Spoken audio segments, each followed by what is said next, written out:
इस कहानी के पहले भाग में आपने देखा कि कैसे रति की शादी एक ऐसे घर में हो जाती है जहां उसकी सास सौतेली होती है और वो पूरे घर वालों को अपने इशारों पर नचाती है।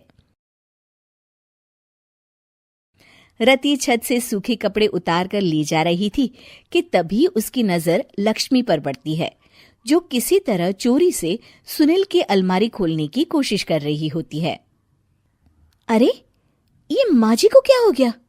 चोरों जैसे क्यों आप मेरी अलमारी खोल रही हैं माँ जी? आपको क्या चाहिए मुझे बताइए। अरे वाह, क्या चाहिए मुझे बताइए। अरे मैं इस घर की मालकिन हूँ, पूरा घर मेरे इशारों पर नाचता है और तुम्हें बताऊं कि मुझे क्या चाहिए? हट यहाँ से। और वो उसे जोर से धक्का देती है। जैसे ही लक्ष्मी रति को धक्का देती है, उसके सर पर चोट लग जाती है और वो बेहोश होकर गिर जाती है। रति के आसपास पूरा परिवार खड़ा रहता है।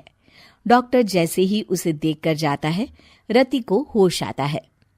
अरे बेटा, तुम दूर क्यों खड़े हो? मेरे पास आओ, मैं तुम्हारी माँ हूँ, कमला। रति के मुंह से लक्ष्मी सारंग की माँ का नाम सुनती है तो हैरान सी रह जाती है। क्या बोला रति बहू? चुप कर डायन, तूने मेरे पति और बेटे का हाल बेहाल कर दिया। अब तू मेरी बहू को भी गुलाम बनाना चाहती है? रुक, अभी मजा चखाती हूँ। ये कहकर जैसे उसे पकड़ने की कोशिश करती है, लक्ष्मी वहां से भाग जाती है। लक्ष्मी के जाने के बाद रति अपने ससुर और पति की तरफ देखकर मुस्कुरा देती है।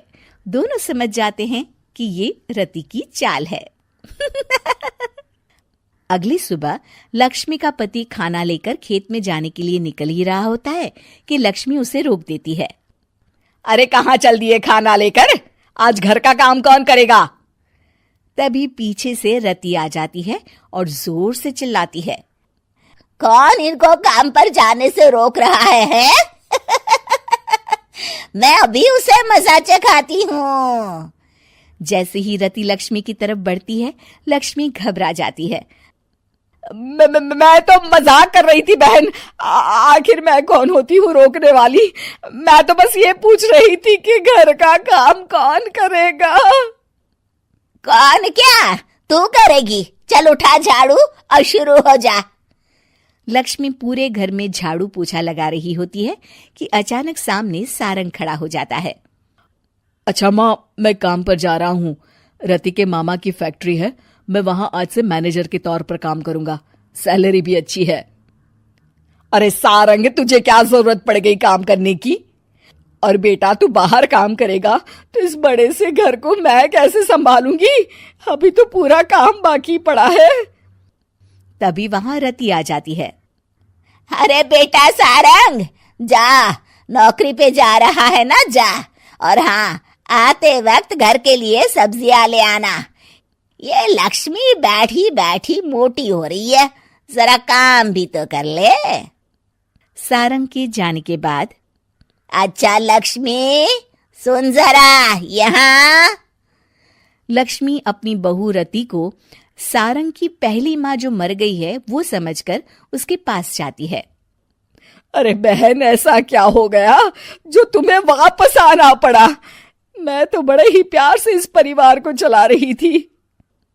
प्यार से तो मैं बहुत साल से तुझे मजा चखाना चाहती थी, लेकिन किसी औरत का शरीर मुझे नहीं मिल रहा था प्रवेश करने के लिए।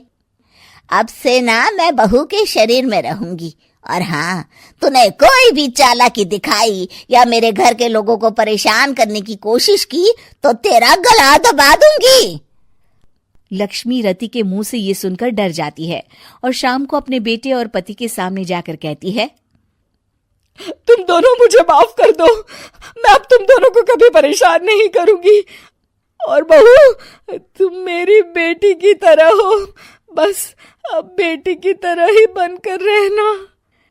लक्ष्मी उन लोगों को इतना कहकर वहां से चली जाती है और उसके जाने के बाद तीनों एक दूसरे की तरफ देखकर हंस देते हैं।